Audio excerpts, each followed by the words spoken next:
Welcome back to We Need to Talk for our Valentine's Day episode for couples. I am Dr. Darcy Sterling, also known as your Valentine's Day Grinch. I do not approach February 14th with enthusiasm. I use it as a day to reflect on my own behaviors in my closest relationships, kind of like a performance review. And then I try to identify a couple things that I can either engage in more wholly or a behavior that I want to diminish in the coming year, all for the purposes of improving my relationships. But the truth is, my brain naturally contemplates my relationships on most major holidays.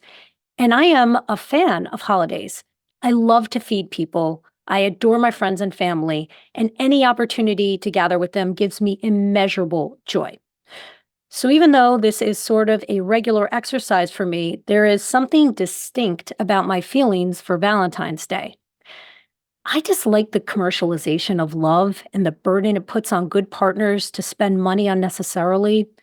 Mostly, I hate the spotlight that it puts on people's relationship status, especially women who are overtly and covertly targeted with messaging that correlates their worth, our worth, with whether or not we are securely coupled.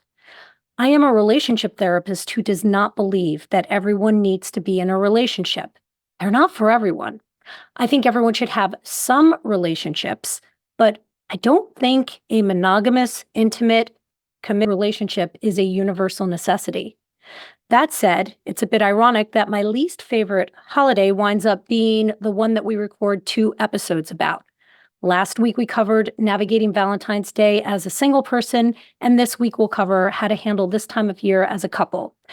I'm down to do it because as much as I don't like the idea that singles can feel excluded on Valentine's Day, I also recognize that many couples truly want to celebrate their love on this day. And if you're one of them, I don't want you to feel like that's not okay. So here we go. I'm here with my very enthusiastic niece and co-host Ashton Tardif to discuss how couples can celebrate this day and hopefully share some ideas on how to honor your love in some unique ways. And I got some really great gift ideas at the end of the episode. Hi. Hi. So obviously, I know you aren't a Valentine's Day fan, but your shirt is so festive. I really tried to lean in, Ashton. I'm trying. I'm here in red for those of you who are hearing me only and not seeing this. And I love it. The effort is amazing. So let's jump right in. Do you think that we can use Valentine's Day to make or reestablish a commitment to stay more connected and romantic all year round instead of just this one day? Well, now I feel like you're starting with the love language of mine, which is how can we use this day as inspiration to be this way all year round? And that is really at the heart of my disdain for this holiday because I think the shit that we do on Valentine's Day, I do think it has to happen all year round. So, when thinking about how to make that accessible to people, this is what I would say. Yes, and here's how to do it. So, at the beginning of working with a new client, I do this marathon long session that is called an assessment, where I try to get their whole history. When we get to the relationship section of the assessment, which, because I'm a relationship therapist, that's the longest part of the assessment. One of the questions I ask is, what is your partner's biggest complaint about you? Or what is their most common request of you? And the reason I ask that is because I want to know if the client has even consciously processed that there are common denominators of the complaints that their partners have expressed to them, usually across partners. So, what to do with that? So, you identify the most common complaint or the most common request of your partner. And then, so I tried this out with a few different most common complaints. Drop it into ChatGPT and do it this way. My partner wants me to be less, insert complaint here. Or my partner wants me to be more, insert request here. What are some ways I can improve this? And I'm telling you, 8 to 10 very basic ideas will propagate. And you don't have to pay a shrink, honestly, because even if you did, they'd probably be like, and how does that make you feel?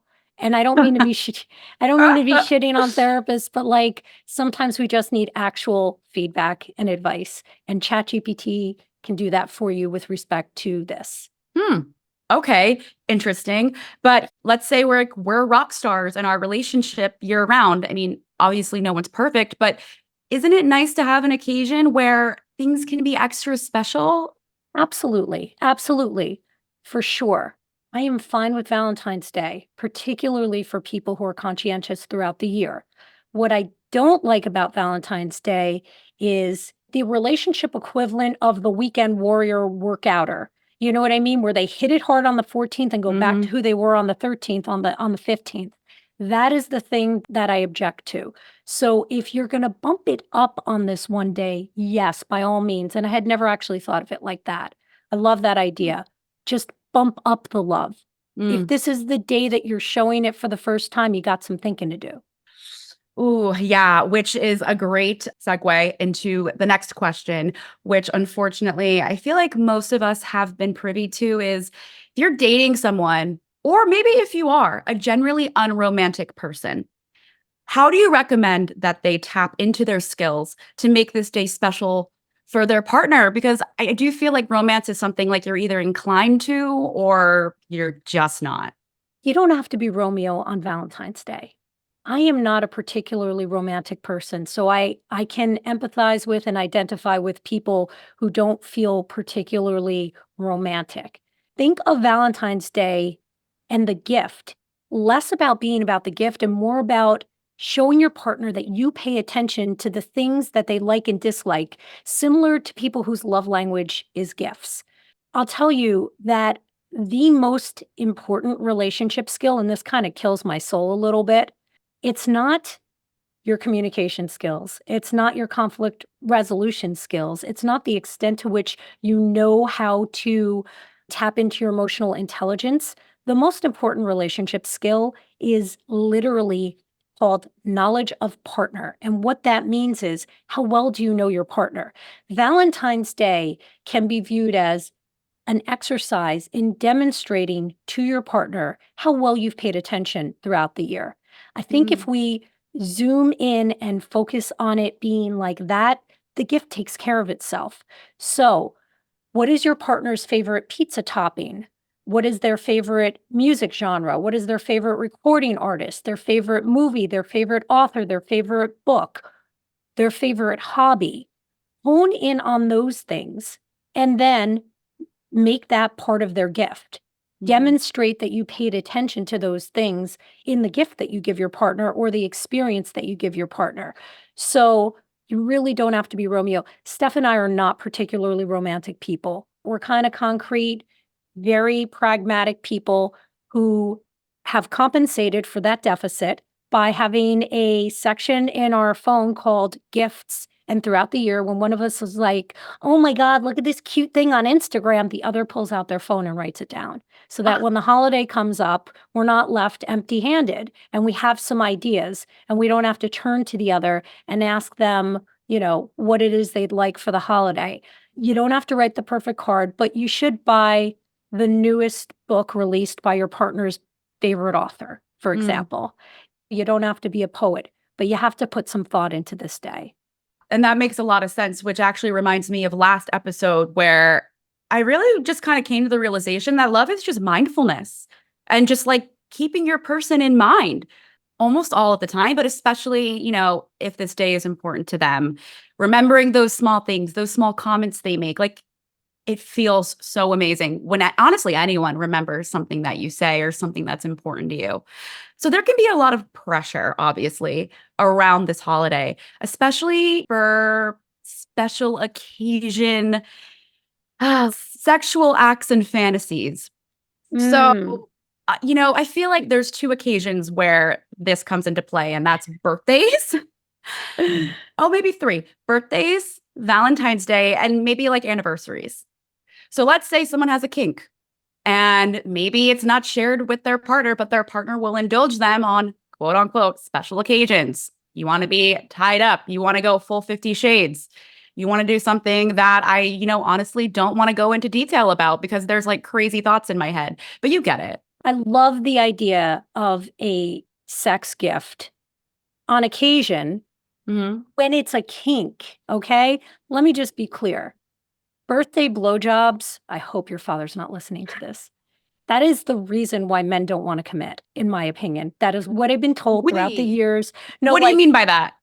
guys who once married only get blowjobs on their birthdays, anniversaries, or Valentine's Day. It's every Oh, guy's worst nightmare. well, that's It's what I've been crazy. told. I agree, which is why I'm clarifying that I am not talking about that. However, a sexual fantasy or a kink, I like this idea. However, it has to be something that your partner has clearly expressed an interest in. It can't Mm. be, I'm into BDSM and my wife is not. So I'm going to give her this as a gift. She's never even asked for it. I mean, can you even imagine all the ways that goes south? Oh my God.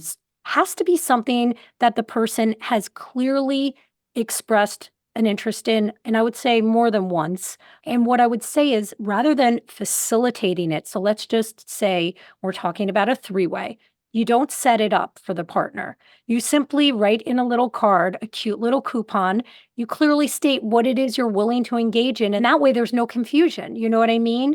And that way it doesn't go any further than where you want it to go. But I'm telling you, when it comes to sex, communication is everything, and you have to be quite frank. So if I'm understanding, what you're saying is that we instead of setting up the fantasy or the kink, we need to kind of just like open the door for it to be an option. It doesn't necessarily need to happen on these days or occasions, right? It Right. just What I'm saying is if you're the person who has heard your partner express a fantasy and you've not leaned into it to this point and you want to gift them that for this holiday, write it out in a cute little coupon in a card and tell them specifically what it is you're willing to do and that you're willing to do it and that it's a one off. You're not looking for this to be a once a month thing. You're not Mhm. trying to turn into I don't even know how Samantha to finish that Jones. literally don't even know how to finish that sentence. Thanks, Ashton. Thank you for saving me. Yes, exactly, Samantha Jones. Which I love for the I do record. too, We love as her. do She's I. iconic. Okay, here's a kind of sidetrack question that I was inspired to ask you based on this previous one is, do you think that couples should be having sex on Valentine's Day no matter what? Is it a bad sign if you're not? No. Do you know how many people don't even have it on their wedding night, Ashton? No. Yeah, What? well, that's a sad story for another episode. Um, Not my current marriage, but, like, people imbibe too much, and then they fall asleep on the Oh, stairs on the way up, and, like okay. That makes more anyway, sense. and it's not even this is a very common issue. That said, there should never be mandatory sex on a particular night. Listen, there's nothing worse than I think, than scheduled sex. I know that some people are into it, and if it works for you, do it. Do Mm. whatever makes you happy. Don't impose sex on someone on a particular day if they're not down for it. And I also think that, like, for sure, have sex if you want to have sex on Valentine's Day.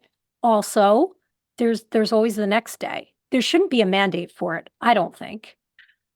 I mean, I don't disagree with you. I just feel like societally, we have built, especially for women, there is pressure to look extra sexy, to wear the lingerie, to just be extra seductive. And do you as a woman feel pressure to have sex on Valentine's Day? Like this is a day that you absolutely have to if you're in a committed relationship? Absolutely. But here's the thing, I don't feel pressure because it's something that I want organically.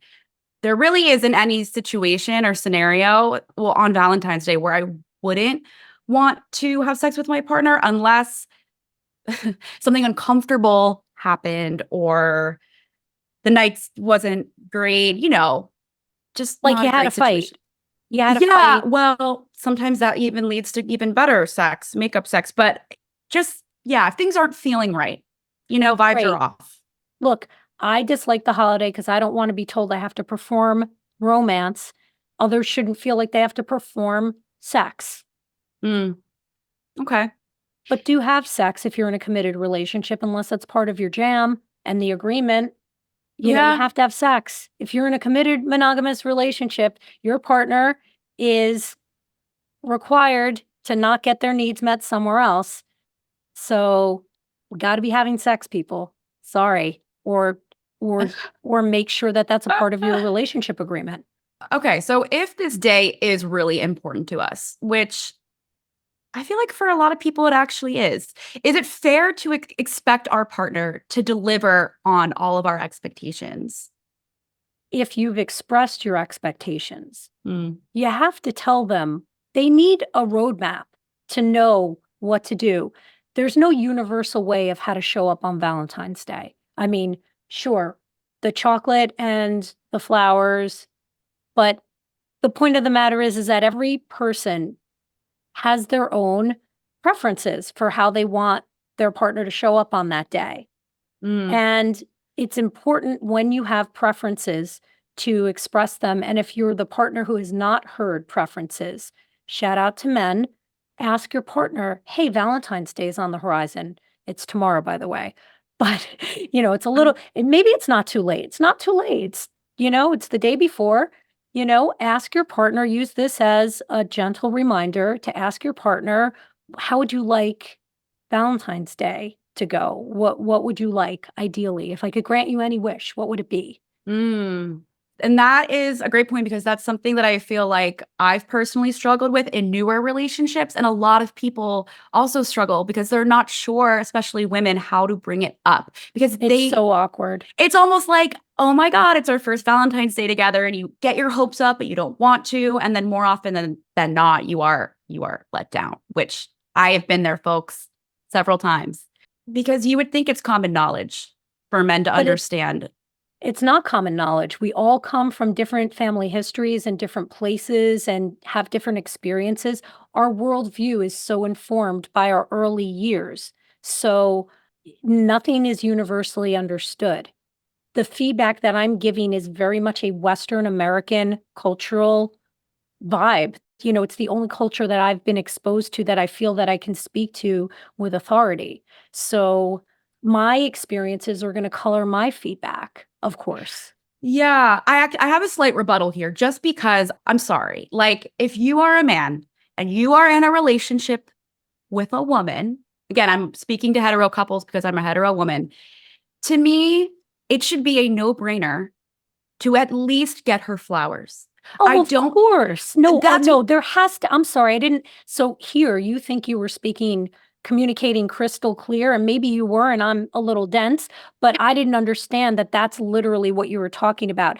So if you have unique expectations, listen, anything more than flowers and a card are a given. It's a given. you'd be surprised. It's a bare minimum, and I'm telling you that at the very least, you have to give somebody a fucking card on Valentine's Day. Come on. So, do women generally give men gifts for Valentine's Day? Or and what do you think about that as a whole? Well, Ashton, you're straight. Have you ever gotten a guy a Valentine's Day gift? Actually, I did. I love that. I I love made that. a What'd you but get? I didn't I made him a coupon book. I love that. It was very cute. It was very cute, in my opinion. I don't think that there's ever a reason not to buy someone a gift or to do something thoughtful for somebody, regardless of their gender identity. And the men that I am closest to and work with professionally, they generally spend time talking to me about what they're doing for their partners. They're generally not talking about having hurt feelings that they didn't get a gift. Maybe they are getting gifts. I don't know. I don't know what most men expect on Valentine's Day. I think it's largely considered a female holiday, but I love celebrating partners, particularly if it's not expected, which is why Valentine's Day goes up my ass sideways. I feel like men view Valentine's Day as an opportunity to get, like, laid the way they wanna get laid if they're not having the type of sex that they want already year round. Are you Which kidding me? no. I do feel like they're like, "Hey, if I'm gonna do all these things for you," which doesn't again, this does not apply to everybody, but I do feel men are like, "Amazing. I know my partner is probably gonna put in a little bit more effort. She might whip out some lingerie, like, who knows?" I feel like that's what they get out of this holiday. I don't think I've ever met a man who's like, "Oh, I just can't wait for Valentine's Day. I can't wait to feel pressure and make sure I don't fuck up or pick the right place or whatever." I would love for men though to weigh in on this. Actually, it's very interesting. So, if you're Yeah, a it is man, interesting. I would love to hear your thoughts on Valentine's Day. Like, do you like it? Are you scared of it? Would you like a gift outside of just a blowjob? Like, I don't know. Let us know. Super interesting to me. Let's crowdsource that. We shall crowdsource that. We shall. Okay. Speaking of another topic that I've personally struggled with, and I know a lot of my friends have, should the first Valentine's Day that you spend together as a couple be bigger or more quote unquote special since it's a new relationship? I think the first Valentine's Day is important. The timing is everything because think like if you just met in December, how awkward Valentine's Day is. Even if you met in November, like Yeah. the timing Yeah. can be incredibly awkward. So I feel for people. The first Valentine's Day is important. Once you're in a committed relationship, it's very clear that it's a long term relationship. So I'm trying to quantify this for people. Anything beyond 3 months, it's really important. Regardless of the length of time, if you're dating someone on Valentine's Day, when I was going to say it costs you nothing. No, it'll cost you something. That's the other piece of Valentine's Day that annoys me, how price surges happen. But Mm, what I will say is you have to get somebody something on Valentine's Day. Again, unless you've had a pre-existing conversation where you're both going to like revolt against this day, you have to acknowledge it. You have to acknowledge the person you're dating or expect to have hurt feelings. Now, if you've mhm. been in a longer term relationship, you want to do it right. The first Valentine's Day is important. So perhaps this should have aired 4 weeks earlier. And then it would have been a better time to tell people if you're in a relationship and you're not sure how your partner feels about Valentine's Day, make sure that you ask some questions about, so how do you feel about Valentine's Day? How have you celebrated it in the past? Have you celebrated it in the past? Try and get some intel. When I first start working with a new client, one of the things I ask them is tell me about your last therapy experiences. What did you love and what did you hate? Because I wanna replicate what they loved and avoid the shit that other people already did to annoy them, you know? I don't wanna Yeah. make those same mistakes. That's the frame of reference. I'm like an old married lady. I've been married, it'll be 15 years in September. So I've been Mhm. married and off the market forever, and my only frame of reference for getting that kind of intel, or my most recent form of frame of reference, is clients and, like, wanting to do right by them, hoping that they've had experiences in the past. Generally, people have. You're a little bit younger, so maybe the next person you date may never have had a relationship. But you need to ask the question, God, I how hope you not. can initiate it, Ashton. It's not just for the guy to initiate with you. How has Valentine's Day been for you in the past? How have you celebrated it? What have you loved and hated about the day? No, that is definitely something that I will keep in mind, whoever I seriously date next, because I remember viscerally feeling so much anxiety in new relationships, actually even in existing relationships around the holiday, because I just was so unclear about what was going to happen. And I realize now it was because we had never talked about it or set any kind of expectations on either of our ends. So this is really important, and I really do wish that this was airing earlier because we could have potentially saved some relationships. Um, okay, so let's pivot away from partners because as we've talked about, mostly in the first episode, Valentine's Day is mostly just about love.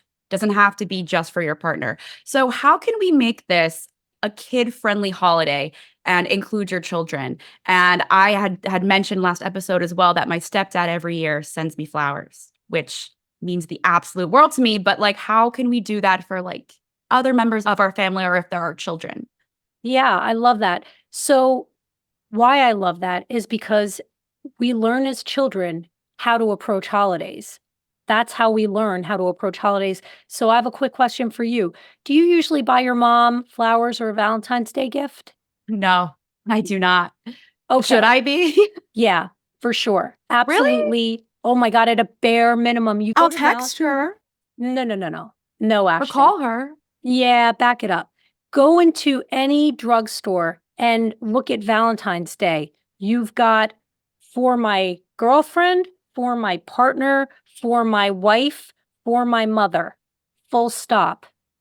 Mothers matter on Valentine's Day. And we learn to express our love to our moms on Valentine's Day as children. You know, growing up, I did not come from the best grade of men, as you well know, but my brothers and my stepfather always taught me to express my love for my mom on Valentine's Day, and I did throughout her entire life. So I think it is really important to teach kids that this is a day not just for romantic partners, but to show people that you love them. And that doesn't have to be limited to the mom. It can also expand to the dad. There's no reason why dads can't be celebrated on Valentine's Day. As you said, it's a day to celebrate love. So to include children on Valentine's Day, what I would say is have them make a card for their mom. Kids love arts and crafts. You, as a I child love and arts as and an crafts. adult, right? I have adult coloring books, guys. You do. You 100% do. I And do. you're the craftiest of young adults.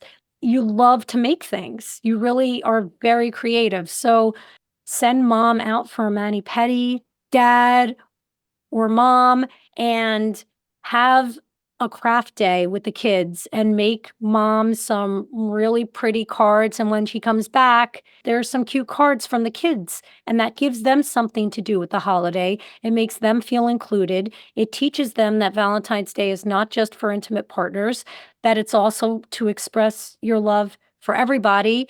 And just like your stepfather shows you love on Valentine's Day, you can show my sister love on Valentine's Day. So give Okay. her a little extra squeeze on Valentine's Day. Gonna have to build this into the budget because this is the first time hearing that I'll I throw should be money at it, getting. Ashton. You'll get Venmo today, okay? I'll get you. Ooh. I mean, it's not about the money, just a card. Just get her a card.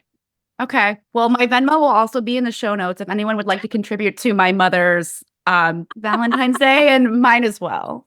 You're gonna start a crowd fund. Yeah, GoFundMe. Ashton has the best Valentine's Day ever. Thank you.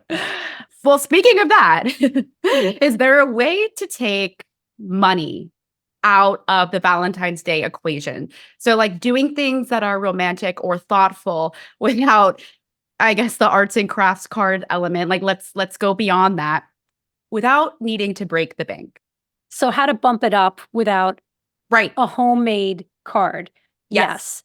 So I've contemplated this, and this is partly why I've been able to approach this episode with such enthusiasm, because as you know, I love gifts. I love buying gifts. Remember my gift questionnaire that Oh, yes. I love giving gifts. Love giving gifts. And I really, I pride myself on giving really good gifts, but I need intel to give a really good gift. So Right. I thought of all the mistakes that one could make in getting a gift. You need to know what people love and hate, allergies. You need to know their favorite things. You need to know their sizes. So I made this gift questionnaire about 15 years ago, and I have given it to every new person in my life. I actually have one or two new people that I've not given it to. And maybe I will. Maybe I'll use this occasion to send it over to them. That'll be funny. But I made this gift questionnaire and I give it to people early in the relationship so that it's not obvious when the holidays coming up. And oftentimes they'll be like, okay, this is amazing. I'll fill this out, but you have to do it also. And I've been happy to do it over the years for people as well, because they should know my favorite things. And so I've contemplated these gift ideas and I've broken them down into two different categories for the romantic and for the consumer. So let's start with for the romantic. There's the Why I Love You jar. So you buy a cute little jar and you fill it with little pieces of paper describing why you love your partner. And that way they can read that throughout the year. There's I'll Do Your Thing gift. So every person has at least one activity that they loved that their partner really dislikes. As a gift, you can offer to do that thing that your partner loves and do it with a good attitude. Kind of the way I'm showing up for this episode. But it's not a good attitude if you've referenced it 3 times. So that's not a good attitude. You're doing great. Listen. Thank you. I'm Okay. trying. I really You am are. trying, and I also shouldn't break my arm trying to pat myself on the back. So if I were doing this for Steph, later this month, I would take her to Meet the Breed at the Javits Center, that big dog show. Nothing would make my wife happier. I Nothing know. would make her happier. If Steph were doing it for me, she would get me ballroom dancing lessons. It's something I love that she's like, meh, not really interested in, but it would really go a long way in making me feel cherished. So there's the I'll do your thing this one time gift. And that's like a little coupon you put in a card for your partner. And it's kind of magical because your partner knows that you're really not into it. So you get extra points for Like, oh, doing you it. really love me. You must really Yeah. love me. It's like you get an extra star for that. Then there's the never have I eaten this stuff gift. It's where you cook a meal together, but with a twist. You pick a cuisine that neither of you have ever tried, but that's for people like you, Ashton, who are down and enjoy trying all new foods. I'm Mm. not that girl. I like to know what I'm going to eat's going to taste good. I'm not that daring. You need two partners who have your sophisticated palate. I have the palate of an 8-year-old. Well, A okay, rich I 8-year-old, but an appreciate. 8-year-old. I have the palate of a drunk, sophisticated person because I love a McDonald's Happy Meal more than anybody on this planet. But then I'll also eat like omakase. Like those are my two favorite meals. Anyways, continue. So that's the never have I eaten this stuff gift. Then there's the acts of kindness jar. So this is great for kids who live like teenagers and young adults who are living at home for their moms. Maybe come up with 10 or 12 things that you know your mom would love you to do around the house, and you can put each of those things on a piece of paper in a cute little jar, and then your mom gets to pull one out a week. You probably have to put a limitate, and for partners, of course, like acts of kindness, things that they don't love doing, or you just want to give them a break from the regular tasks around the house, you know? Mhm. There's the we'll do it your way tonight gift, which is your partner. So everybody has sexual fantasies. If you don't know what they are, this is a great occasion to suss that out. All you have to do is Google, how do I find out what my partner's sexual fantasies are? No, it's not by hacking into their porn. It's by literally asking them. Yeah, I was gonna What are say. yeah, I mean, there are creative ways. I have so many gifts. I can't go into this. This will be in a Sexpectations episode down the road. But there's so many cute ways to ask your partner what their sexual fantasies are. If you know what your partner's sexual fantasy is, then consider picking one that might be a stretch, but is still within your window of tolerance. You can imagine yourself doing it. It's a little daring. It's not your everyday thing, but you'd be willing to do it this one time for them. And you write that out in a card as a gift. You make it as clear as possible. Telling you guys, vagueness is the kiss of death when it comes to sex gifts. It's a recipe for miscommunication. You don't want a sex gift to go wrong. And the biggest way it's going to go wrong is not by what gets done in the bedroom, it's by how it gets communicated beforehand. Mm. So be really, really bold and clear, and just choose to be courageous and choose to ask the difficult questions, and know what your partner's sexual fantasy is. Find one thing that's a little bit of a stretch, and you can offer to do that. The we'll do it your way tonight. And it doesn't have to be on Valentine's Day. Back to your point about, do we have to have sex tonight? You never have to have sex, but you do have to have sex if you're in a committed relationship. Like these sexless relationships, guys, unless people sign up for that, that is not cool, but that's another No, episode. that is I've just another been episode. hearing so many clients in committed relationships who are telling me that they're like years and years and years they've not had sex, and I'm just like, "Oh my gosh." I'm Like, flabbergasted. I'm sorry, no one, it's if you're not watching this, I'm like agape. very, very exploitive of the loyalty trait in your partner, in my Mm. opinion. And then there's a scavenger hunt. So if you must go out to dinner and you really want the shitty food with the worst service, and the more expensive check at the end of the night, pick There's a the attitude. restaurant. There it is. I'm checking you. There's the attitude. 100%. Pick a restaurant that has emotional significance to both of you guys, and then create a cute little personalized scavenger hunt with clues that lead your partner to the restaurant. That's a fun little twist on it. That's how I propose to start. Okay, I did not know that. That's Are you amazing. kidding me? I did No, not but know I that. did that because I'm like, because vulnerability is so awkward. For me, I would just rather do the smoke and whistles and like, so You're like, let's make it a game. 100%. It just felt so much more comfortable for me. I can do the romance now, but that was 1,000 years ago. We're talking 19 years ago. I didn't know where my nose was back then. So yeah, the treasure hunt, the scavenger hunt with little clues. Yeah, I'll tell you all about that engagement story later. Now, for the consumer. Now, all of these ideas, to the extent that I was able to get discounts for people, they will be listed in the show notes, but there will be links to all of these ideas in the show notes, regardless of whether I could get you a discount or not. So these are for the consumer. Member mixtapes? Like digitally? Sure. Sure, like playlists, like Oh, mix yeah. CDs, you know what I Yeah. mean? Like Yeah, yeah. when somebody was crushing on you and they They would do like a make you. play. Yes. Yes, yes, Yes. yes. So the concept's back with a modern twist. A little shop on Etsy makes the cutest 2-inch stainless steel keychain that has a scannable barcode that plays the playlist that you create for your partner. You just scan it on, your partner will scan it on their phone, and up will come whatever songs you wanted them to hear, which I think is so cute. I think that's a really So cute cute. spin on a mixtape or a mix CD. Then there's the OMG Yes. So if you're interested in bumping up your sex life, there's a company that's partnered with Yale University, the Kinsey Institute, which is the epic institute that has been studying sex since I think the 1950s, maybe before that. And they have come up with a creative, playful, innovative way to provide informative videos that show you new sexual techniques, focus on and wait for it because you'll have to. That's how women work.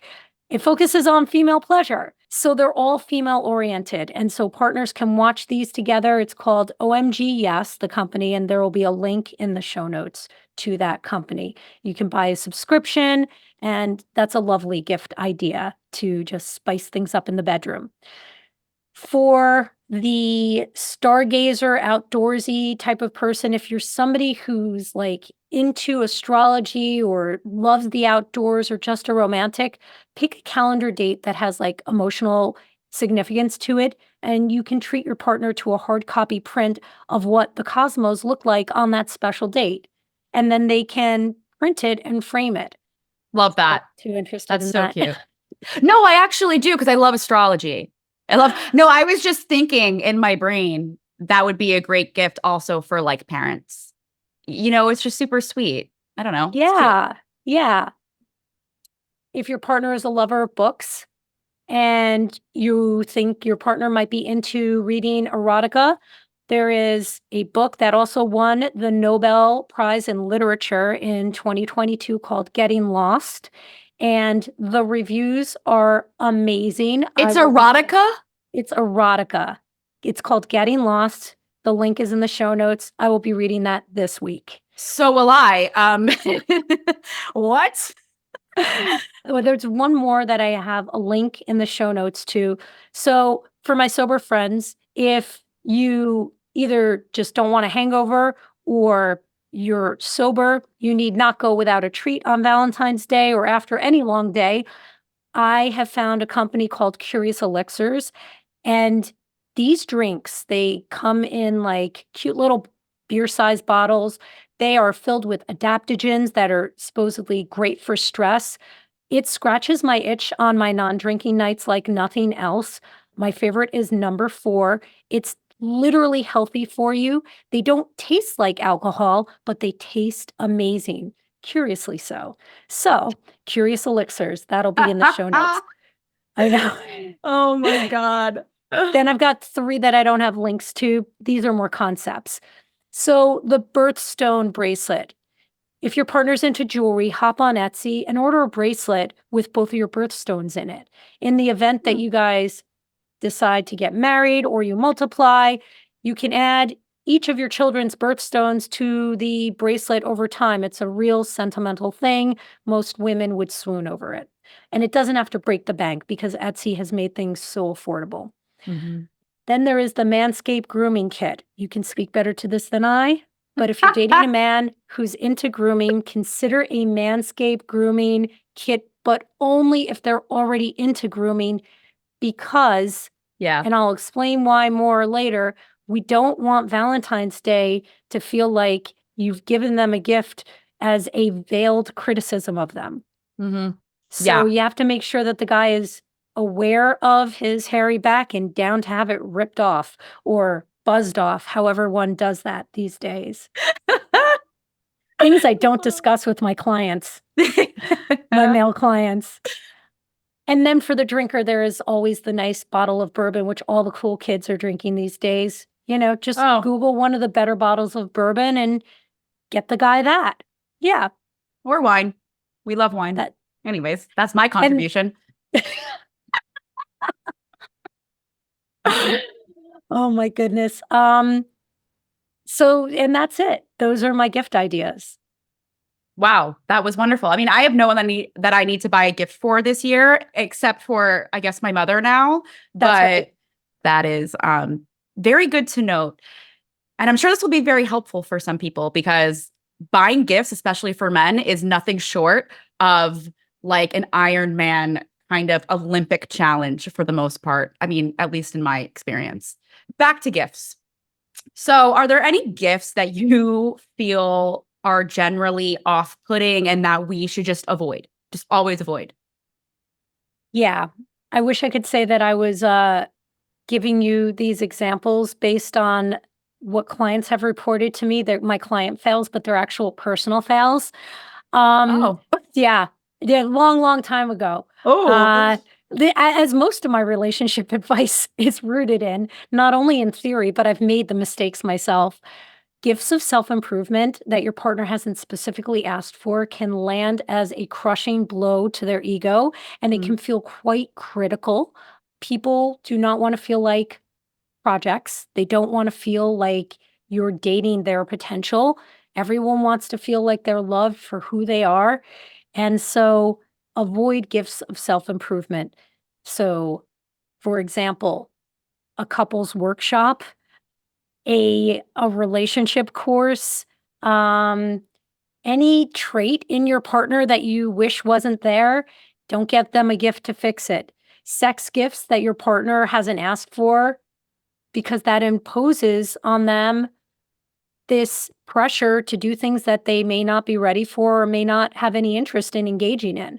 So want to be really careful with sex gifts.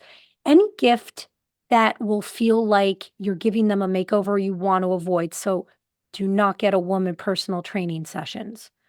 You know, do not get a woman that. Unless she has specifically requested it. No Botox, no fillers, no hair appointments, no gift certificate. Ashton's like, I want all of those. I'm literally like, okay, also linked in the show notes will be all of my doctors and appointments and salons that I go to.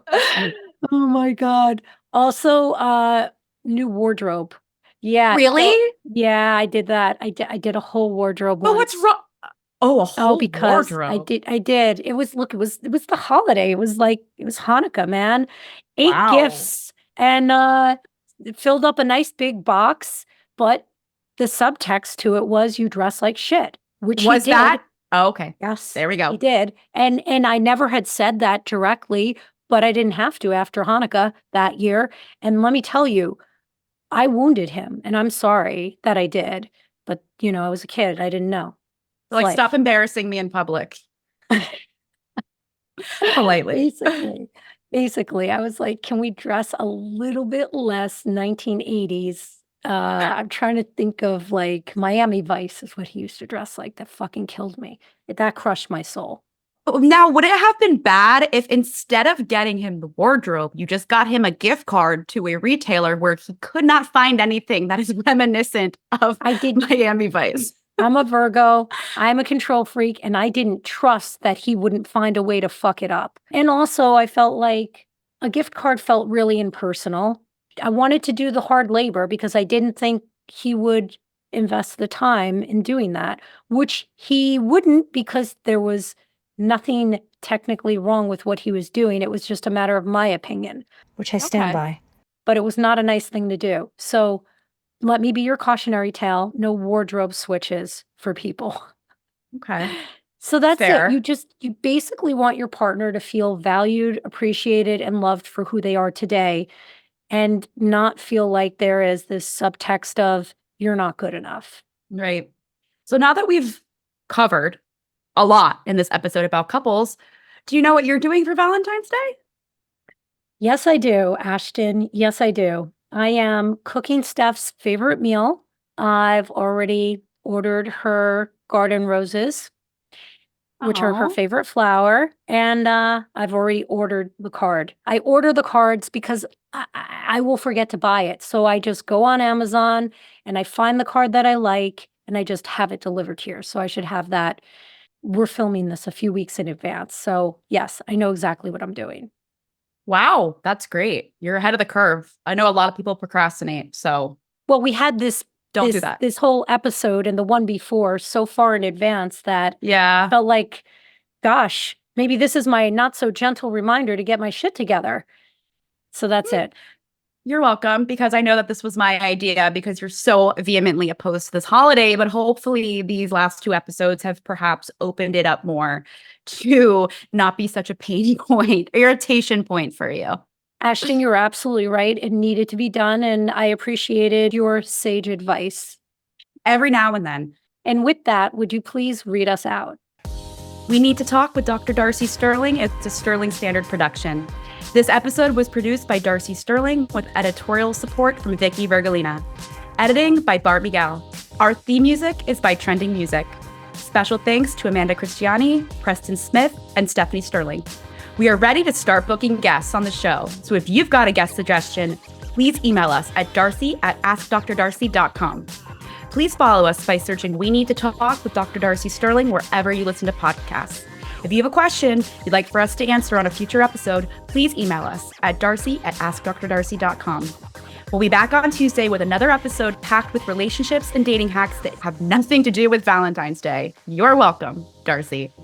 Thank you, Ashton, for all of it. Thank you.